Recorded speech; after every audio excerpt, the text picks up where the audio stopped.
millised on sinu pahed, millest sina sõltud? Ega kõige suuremad tubakatootjad on juba täna ise öelnud, et aastal 2035 nad ei sooviks, et ühtegi tubakat enam põlema pandaks, sest põlemisel tekib tohutu palju erinevaid keemilisi ühendeid ja nende seas ka palju kantserogeenseid, ehk siis vähki tekkivaid aineid. Tubakatootjad on huvitatud, et me tarbiksime vähem tervist kahjustavaid tubakatooteid. Nende seas on siis erinevad veebid, tupsud, spreid, kindlasti on väga palju veel, aga ma ei ole enam nendega kursis, kuna ma olen ju 6 aastat vaba olnud sellest. Esimesed nädalad, kuud, pool aastat, aasta, see oli isegi täiesti kohutav. Ma ei suuda seda kirjeldada, seda organismi janu nikotiini järele. Sa oled nagu vati sees. Su lihtsalt organism karjub, anna.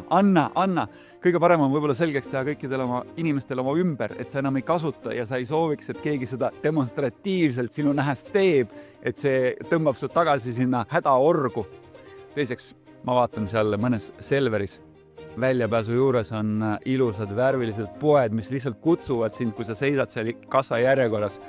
Jällegi, mõttekoht selle kohta, et võib-olla nad ei peaks seal olema.